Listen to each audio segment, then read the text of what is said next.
ہے پاک رتبہ فکر سے اس بے نیاز کا، ہے پاک رتبہ فکر سے اس بے نیاز کا۔ الحمدللہ رب العالمین والصلاة والسلام علی سید المرسلین، اما بعد فاعوذ باللہ من الشیطان الرجیم، بسم اللہ الرحمن الرحیم۔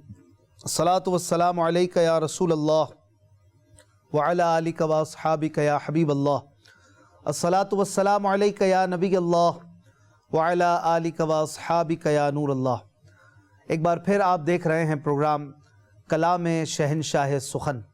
شہنشاہ سخن یہ لقب ہے برادر اعلیٰ حضرت علامہ مولانا حسن رضا خان رحمۃ اللہ تعالی علیہ کا، جو کہ بہت بڑے عالم بھی تھے اور زبردست شاعر تھے، نعتیں لاجواب لکھیں، اور آپ کا دیوان نعتیہ اشعار پر، نعتیہ کلاموں پر مشتمل بنام ذوق نعت، یہ مکتبۃ المدینہ نے شائع بھی کر دیا ہے۔ دعوت اسلامی .net سے آپ اسے حاصل کر سکتے ہیں، اسکرین پر بھی آپ اسے دیکھ رہے ہیں۔ ناظرین اکرام، بڑے پیارے پیارے اشعار، بڑی پیاری پیاری نعتیں آپ کے دیوان میں ملتی ہیں، اور ہم اہل ذوق کے لیے یہ پروگرام پیش کر رہے ہیں تاکہ آپ کے اشعار کی تشریح اور کچھ وضاحت قرآن و حدیث کی روشنی میں وہ بھی سمجھ پائیں۔ ظاہر ہے کہ جب بھی تشریح کی جاتی ہے تو ہم 100% یہ شیور نہیں ہو سکتے کہ شاعر نے جس شعر کو جس مقصد کے لیے لکھا اس میں اس کی مراد وہی ہے جو ہم بیان کر رہے ہیں۔ ہو سکتا ہے اس کی مراد میں اور بھی کوئی بات ہو، لیکن جو ہمیں سمجھ آ رہا ہے ہم اس کی وضاحت کی کوشش کرتے ہیں۔ تو اس بات کو بھی یاد رکھنا چاہیے کہ ہمیں جو ٹوٹا پھوٹا یوں کہ یہ سمجھ آ رہا ہے اس کو بیان کر رہے ہیں، ورنہ جتنا بڑا سمجھدار اور اہل فن ہوگا وہ اس کو اور اچھے انداز میں سمجھ پائے گا۔ ذوق نعت یہ بڑے پیارے پیارے کلاموں اور نعتوں، حمد و منقبتوں پر مشتمل کتاب ہے، اور ہم گزشتہ پروگرام میں فکر اسفل ہے میری مرتبہ اعلیٰ تیرا، ذوق نعت کے دوسرے کلام کے 12 اشعار تک وضاحت اور تشریح سن چکے تھے۔ آج کے پروگرام میں ہم شعر نمبر 13 سے آغاز کریں گے، اور سب سے پہلے آپ کو 3 اشعار طرز میں سنانے کی سعادت پاتے ہیں۔ آپ انہیں سنیے اور اس کے بعد آپ اس کی وضاحت بھی سن پائیں گے۔ صلو علی الحبیب صلی اللہ تعالی علی محمد صلی اللہ تعالی علیہ وسلم۔ 7 پردوں میں نظر اور نظر میں عالم، 7 پردوں میں نظر اور نظر میں عالم، کچھ سمجھ میں نہیں آتا یہ معمہ تیرا، طور کا ڈھیر ہوا غش میں پڑے ہیں موسیٰ، طور کا ڈھیر ہوا غش میں پڑے ہیں موسیٰ،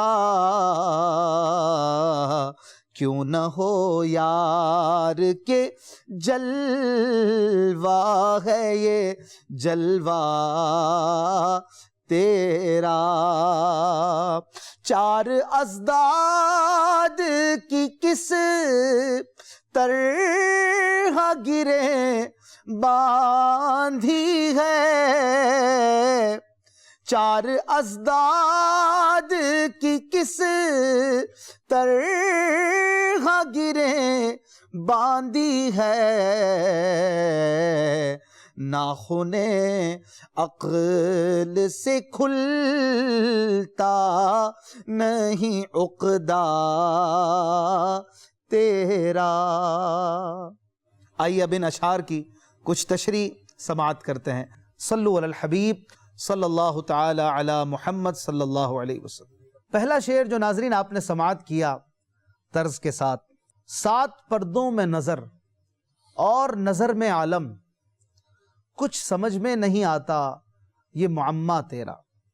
7 پردوں کا مطلب ہے، یہ محاورتاً ہے، 7 پردے یعنی بلا شمار، بے شمار لا تعداد پردے، اس میں اللہ تبارک و تعالیٰ کی ذات ہے، یعنی بندے اور رب تبارک و تعالیٰ کی ذات کے بیچ میں پردے ہیں۔ وہ اللہ تعالیٰ کے جلوے دیکھ نہیں سکتا۔ حمد باری تعالیٰ پر مشتمل یہ کلام ہے، تو اسی موضوع کے اعتبار سے یہ باتیں ہو رہی ہیں۔ فرمایا کہ ایک طرف تو 7 پردوں میں ہے، 7 پردوں میں ہے، اس کو دیکھ نہیں سکتے، اور نظر میں عالم، ہماری آنکھوں میں پوری دنیا بسی ہوئی ہے، جتنا بڑا اینگل ہوگا ہماری آنکھ میں سما جائے گا، اور پھر دیکھیں تو جو کچھ ہماری آنکھ میں سمائے گا حقیقت میں وہ خدا کی معرفت کا ایک ذریعہ بھی ہوگا، کہ ہمیں اس میں رب تبارک و تعالیٰ کی شان، اس کے جلوے، اس کی عظیم شان نظر آئے گی۔ تو ایک طرف تو آنکھ اسے دیکھ نہیں سکتی، اور جب آنکھ کچھ دیکھتی ہے تو وہی وہ نظر آتا ہے، وہی دکھائی دیتا ہے۔ تو یہ کچھ معمہ سا ہو گیا۔ معمہ کہتے ہیں جو الجھی ہوئی بات ہو، جس کو سلجھانا بڑا مشکل ہو، کہتے ہیں 7 پردوں میں نظر۔ ایک طرف تو 7 پردوں کی بات ہے کہ ہم سے پردہ ہے، ہم جلوے اس کے دیکھ نہیں سکتے، اور نظر میں عالم، کچھ سمجھ میں نہیں آتا۔ یہ معمہ تیرا، یہ الجھی ہوئی بات ہے ہمارے لیے، اسے ہم سلجھا نہیں سکتے، کہ جدھر دیکھیے اس کے جلوے بسے ہیں، اور ایک طرف ہے کہ اس کا جلوہ بندہ دیکھ نہیں سکتا۔ یہ بڑی محبت کی بات ہے کہ رب تبارک و تعالیٰ سے جس کو محبت ہوتی ہے اس کے دل سے یہ باتیں نکلتی ہیں۔ شہنشاہ سخن بڑے ماشاءاللہ عاشق الہی بندے تھے، تو یہ پیارے پیارے اشعار انہوں نے کہے۔ اگلا شعر جو آپ نے سماعت کیا تھا، اس کلام کا 14واں شعر، کہتے ہیں طور کا ڈھیر ہوا غش میں پڑے ہیں موسیٰ، طور کا ڈھیر ہوا غش میں پڑے ہیں موسیٰ، کیوں نہ ہو یار کہ جلوہ ہے یہ جلوہ تیرا۔ کہہ رہے ہیں کہ طور پر جب اللہ تبارک و تعالیٰ نے اپنی تجلی فرمائی تھی تو وہ طور بھی ڈھیر ہو گیا، ریزہ ریزہ ہو گیا۔ شان کیسی ہے، جلال کیسا ہے کہ حضرت موسیٰ علیہ السلام غش میں پڑ گئے۔ غش میں پڑنا یعنی بے ہوشی میں چلے جانا، بے ہوش ہو گئے۔ تو کہہ رہے ہیں کہ یہ کیوں ہوا؟ اتنا بڑا پہاڑ میلوں پہ پھیلا ہوا، لیکن ایک نور کو برداشت نہ کر سکا۔ ارے دیکھو تو صحیح، جلوہ کس کا پڑ رہا ہے، جلوہ کس کا دیکھ رہا ہے، جلوہ کس کا آ رہا ہے اس کے اوپر، نور کس کا ہے؟ کیوں نہ ہو یار، ایسا کیوں نہ ہو اے میرے دوست، جلوہ ہے یہ جلوہ تیرا۔ یہ جلوہ کس کا ہے؟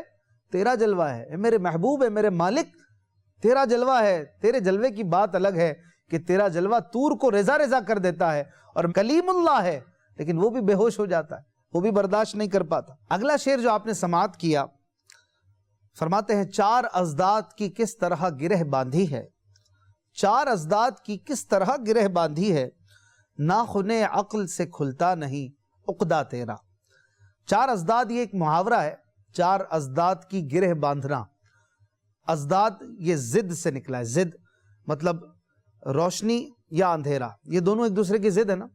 صبح شام ایک دوسرے کی ضد ہیں، دن اور رات یہ ایک دوسرے کی ضد ہیں، اپوزٹ ہیں۔ دن ہوگا تو رات نہیں ہوگی، رات ہوگا تو دن نہیں ہوگی، نور ہوگا تو اندھیرا نہیں ہوگا، اندھیرا ہوگا تو روشنی نہیں ہوگی، صبح ہوگی تو شام نہیں ہوگی، شام ہوگی تو صبح نہیں ہوگی۔ 2 ضد ایک ساتھ جمع نہیں ہو سکتے، تو جب 2 ضد ایک ساتھ جمع نہ ہو جائیں تو 4 جمع ہو سکتی ہیں۔ تو جب کوئی بڑا ہی کمپلیکیٹڈ معاملہ ہو نا، جب بڑا ہی پھنس جائے معاملہ، کہتے ہیں یہ تو 4 ازداد کی گرہ بند گئی، یعنی 4 ضدیں ایک ساتھ مل جائیں۔ گرہ بنتی ہے جب گانٹھ باندھی جاتی ہے تو وہ مل جاتی ہے نا آپس میں، تو ضد تو ویسے ہی نہیں ملتی، تو جب ضد کو ملا دیا جائے تو یہ کہتے ہیں یار یہ تو بڑا عجیب معاملہ ہے، کمپلیکیٹڈ معاملہ ہے، 4 ازداد کی گرہ باندھ دی گئی۔ تو یہ محاورتاً یہاں پر استعمال ہو رہا ہے۔ رب تبارک و تعالیٰ کی ذات کو، اس کی معرفت کو سمجھنا حقیقتاً انسان کے بس کی بات نہیں، جیسے کہ یہ 4 ازداد کی گرہ بندھی ہوئی ہو کہ نظر کچھ آ رہا ہے، سمجھ کچھ آ رہا ہے، عقل وہاں پہنچ نہیں پا رہی ہے، ذات ایسی ہے، شان ایسی ہے، معرفت کی راہ ایسی ہے۔ تو کہتے ہیں کہ گویا 4 ازداد کی کس طرح گرہ باندھی ہے، کیسے یہ معاملہ جو ہے ملا ہوا، کہیں سلجھا ہوا، کہیں الجھا ہوا لگتا ہے۔ ناخن عقل سے کھلتا نہیں عقدہ تیرا۔ عقدہ گرہ کوئی کہتے ہیں کہ عقل کے ناخن سے یہ گرہ نہیں کھولی جا سکتی، کہ عقل سمجھ لے۔ عقل اللہ تبارک و تعالیٰ کی معرفت کو سمجھنے سے قاصر ہے، کیونکہ عقل خود مخلوق ہے۔ ہماری عقل، ہمیں اللہ نے جتنی سمجھ دی ہم اتنا ہی سمجھ سکتے ہیں، حقیقتاً ہم نہیں سمجھ سکتے۔ اسی لیے کئی چیزوں کو سمجھنے کی کوشش کرنے سے بھی منع کیا گیا، حدیثوں میں تقدیر پر بحث کرنے سے منع کر دیا گیا۔ تو بہت ساری چیزیں ہماری عقل نہیں سمجھ سکتی. گویا ناخن عقل سے کھلتا نہیں عقدہ تیرا، تیری ذات کا، تیری معرفت کا، تیری شان کا عقدہ عقل کے ناخن سے نہیں کھولا جا سکتا. یہ بھی ناخن عقل، یہ بھی محاورہ ہے کہ عقل کے ذریعے اس گتھی کو سلجھایا نہیں جا سکتا. یہ میرے مالک کی شان ہے، وہ جیسا ہے اپنی شان کے ساتھ وابستہ ہے، اس کی شان الگ ہے، اس کی ذات الگ ہے. ہمیں تو اس سے پیار ہے، ہمیں اس سے محبت ہے. آئیے مزید 3 اشعار آپ کو طرز میں سناتے ہیں، پھر انشاءاللہ مزید ان کی کچھ وضاحت اور ان کی کچھ تشریح انشاءاللہ آپ کی گوش گزار کریں گے. صلو علی الحبیب صلی اللہ تعالی علی محمد صلی اللہ تعالی علیہ وسلم. دشت ایمن میں مجھے خاک نظر آئے گا، دشت ایمن میں مجھے خاک نظر آئے گا، مجھ میں ہو کر نظر آتا نہیں جلوہ تیرا. ہر سحر نغمائے مرغان نوا سنج کا شور، ہر سحر نغمائے مرغان نوا سنج کا شور، گونجتا ہے تیرے اوصاف سے صحرا تیرا. وحشی عشق سے کھلتا ہے تو ہے پردہ راز، وحشی عشق سے کھلتا ہے تو ہے پردہ راز. کچھ نہ کچھ چاک گرے باں سے ہے رشتہ تیرا، کچھ نہ کچھ چاک گرے باں سے ہے رشتہ تیرا. آئیے اب ان پیارے پیارے اشعار کی کچھ وضاحت سماعت کرتے ہیں. صلو علی الحبیب صلی اللہ تعالی علی محمد صلی اللہ علیہ وسلم. ناظرین اکرام، مزید 3 اشعار آپ نے طرز کے ساتھ سماعت کی ہے. 16واں 17واں اور 18واں شعر. اس کلام کا فکر اسفل ہے میری مرتبہ اعلیٰ تیرا. اسفل کا مطلب بھی ہم نے پہلے بیان کیا تھا جب اس کلام کا آغاز ہوا تھا. اسفل یعنی نیچے، چھوٹی سوچ ہماری چھوٹی ہے اور مرتبہ تیرا بڑا ہے. تو اے میرے مالک، اے میرے اللہ، تیرا مرتبہ ہم کیسے سمجھ سکتے ہیں. 16واں شعر جو آپ نے ابھی سنا، دشت ایمن میں مجھے خاک نظر آئے گا، دشت ایمن میں مجھے خاک نظر آئے گا، مجھ میں ہو کر نظر آتا نہیں جلوہ تیرا. اس شعر میں دشت ایمن کا ذکر ہے. یہ ایک صحرا ہے، وادی ہے. قرآن پاک میں بھی اس کا کئی مقامات پر حضرت موسیٰ علیہ السلام کے حوالے سے ذکر ہے. سورہ قصص 20ویں پارے میں بھی ہے اور جگہوں پر بھی ہے کہ حضرت موسیٰ علیہ السلام وادی طویٰ میں پہنچے، ایمن صحرا میں پہنچے تو اللہ تبارک و تعالیٰ کے کچھ جلوے آپ نے ملاحظہ کیے اور پھر کچھ آپ نے کلام بھی سنا اور اللہ تبارک و تعالیٰ سے محو گفتگو ہوئے. تو وہ دشت ایمن میں حضرت موسیٰ علیہ السلام کی شان تھی کہ آپ نے اس ذات سے جس طرح قربت پائی وہ ان کی شان تھی. لیکن میرے جیسا حقیر آدمی دشت ایمن میں بھی چلا جائے تو موسیٰ جیسی تو ہماری کوئی شان نہیں، تو میرے جیسا آدمی کیا دشت ایمن میں دیکھے گا. خاک نظر آنے کا مطلب محاورتاً اس کا استعمال ہے. کہتے ہیں نا تو یہ کام خاک کرے گا، خاک تجھے سمجھ میں آئے گی. تو کہہ رہے ہیں دشت ایمن میں، ایمن صحرا میں مجھے خاک وہ جلوہ نظر آئے گا.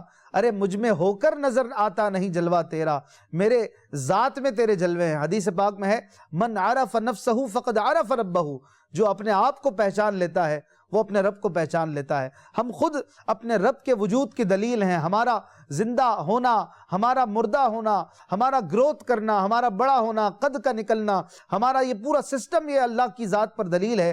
تو اس کے جلوے خود ہمارے اندر ہیں لیکن ہمیں نظر نہیں آتے۔ کہہ رہے مجھ میں ہو کر نظر آتا نہیں جلوہ تیرا، جب میں اپنے آپ میں دیکھ کر تیرے جلوے نہیں دیکھ سکتا تو دشت ایمن والی شان تو پھر حضرت موسیٰ علیہ السلام کی ہے، مجھے کیا خاک نظر آئے۔ اپنی عاجزی کا اظہار بھی ہے۔ اور پھر اگلے شعر میں کہتے ہیں ہر سحر نغمہ مرغان نوا سنج کا شور، ہر سحر نغمہ مرغان نوا سنج کا شور، گونجتا ہے تیرے اوصاف سے صحرا تیرا۔ سحر کہتے ہیں صبح کو نغمہ، یعنی وہ بول، وہ حمد کی باتیں، وہ پیارے پیارے الفاظ، وہ نغمے، وہ پیاری پیاری آوازیں جو پرندوں سے ہم سنتے ہیں۔ کوئی کوکو کر رہی ہے، کوئی چو چو کر رہی ہے، کوئی پرندہ کچھ بول رہا ہے، کچھ بول رہا ہے، لیکن حقیقت میں کیا ہے؟ حقیقت میں ہر کوئی اللہ کی تعریف کر رہا ہے۔ مرغ بھی اللہ کی تعریف کر رہا ہے، بلبل بھی کر رہا ہے، قمری بھی کر رہی ہے، طوطی بھی کر رہی ہے، کبوتر بھی کر رہا ہے، ہر پرندہ حقیقت میں رب کی تعریف کر رہا ہے۔ تو کہہ رہے ہیں کہ ہر صبح یہ نغمے ہوتے ہیں، مرغان نوا سنج کا شور، بڑی پیاری خوبصورت آواز میں بولنے والے پرندوں کو مرغان نوا سنج کہتے ہیں، بڑی خوبصورت آواز میں بولنے والے پرندے۔ تو ہر صبح یہ نغمے ہر صحرا اور ہر باغ میں سنائی دیتے ہیں۔ ہر سحر نغمہ مرغان نوا سنج کا شور، پرندوں کی آوازوں میں پیارے پیارے نغمے یہ ہر صبح جو سنائی دے رہے ہیں، یہ کیا ہیں؟ کہتے ہیں گونجتا ہے تیرے اوصاف سے صحرا تیرا۔ اوصاف یعنی تعریفیں، اللہ کی تعریفوں سے اللہ کی دنیا یہ گونج اٹھتی ہے۔ جدھر دیکھیے، جدھر کان لگائیے، پرندوں کی آوازیں ہیں، گویا اللہ کی تعریف پر تعریف ہی وہ ہوتی جا رہی ہے۔ تو حقیقت میں ہر پرند کی بولی اللہ کی تعریف ہے اور کچھ نہ کچھ اس میں رب کے اوصاف کا بیان ہے۔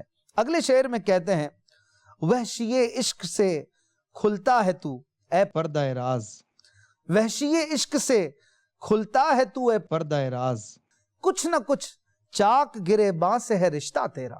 وحشی عشق کہتے ہیں جو کسی کی محبت میں بالکل مست ہو گیا ہو، فنا ہو گیا ہو، اسے وحشی عشق کہتے ہیں۔ اور چاک گرے باں یعنی چاک گرے بانی، یہ ایک محاورتاً ایک استعارتاً لفظ استعمال ہوتا ہے۔ مراد یہ ہوتی ہے کہ جب بندہ بالکل جنونی کیفیت میں چلا جائے، اپنے آپ میں نہ رہے، چاک گریباں، گریبان پھاڑ لینا، ایسی کیفیت میں جب آ جاتا ہے تو کہہ رہے ہیں وحشی عشق سے کھلتا ہے تو اے پردہ راز، اے یار کے جلووں پہ پڑے ہوئے پردے عام حالات میں تو نہیں دکھتا ہے، لیکن جب مولا کی محبت میں مست کسی عاشق کو دیکھتے ہیں، اس کی صحبت پاتے ہیں، اس کی ذات کو دیکھتے ہیں تو کچھ نہ کچھ معرفت اور تیرے جلووں کی راہ ہموار ہوتی نظر آتی ہے، اور تیری ذات کچھ نہ کچھ سمجھ میں آنے لگتی ہے۔ اور یہ بھی سمجھ میں آتا ہے کہ جب بندہ تیری محبت میں مست ہو جاتا ہے، تیری ذات میں فنا ہو جاتا ہے، جسے فنا فی اللہ کی منزل بھی کہتے ہیں۔ جب حضرت بہلول دانا کے واقعات سنتے ہیں، اللہ والوں کی باتیں سنتے ہیں، حضرت ابراہیم بن ادھم رحمت اللہ تعالی علیہ کے قصے سنتے ہیں جو کہ وحشی عشق نظر آتے ہیں، عشق میں فنا نظر آتے ہیں، تو یوں سمجھ میں آتا ہے کہ کچھ نہ کچھ چاک گرے باں سے ہے رشتہ تیرا۔ جب کوئی تیری محبت میں بالکل مست ہو جاتا ہے، اپنے آپ سے نکل جاتا ہے، تیری ذات میں فنا ہو جاتا ہے، تو پھر تیرا اس سے رشتہ جڑ جاتا ہے اور اس کے ذریعے کچھ نہ کچھ پردہ ہٹ جاتا ہے تیرے جلووں سے۔ تو یہ بات ہے اللہ والوں کی، اللہ تبارک و تعالیٰ کہ جو جتنا قریب ہوتا ہے وہ اتنے ہی جلوے پاتا ہے۔ ہمیں بھی اللہ والوں کے قرب میں رہنا چاہیے، ان کی صحبت میں رہنا چاہیے، ان کے ذریعے اللہ کی یاد، اس کی معرفت اور بڑھتی ہے۔ اللہ پاک سے دعا ہے جو کچھ سنا اس پر عمل کی وہ توفیق عطا فرمائے۔ آج 6 اشعار ہم نے سنے اور 18 اشعار اس کلام کے ہو گئے، تقریباً 32 اشعار ہیں جو کہ ہم کوشش کر رہے ہیں کہ ہر ایپیسوڈ میں کچھ نہ کچھ اس کلام کے، اور پھر آگے کنٹینیو انشاءاللہ ذوق نعت کی، ہر نعت کی تشریح آپ کے گوش گزار کرنے کی کوشش کریں گے۔ اپنا خیال رکھیے گا۔ صلو علی الحبیب صلی اللہ تعالی علی محمد صلی اللہ علیہ وسلم۔ ہے پاک رتبہ فکر سے اس بے نیاز کا، ہے پاک رتبہ فکر سے اس بے نیاز کا۔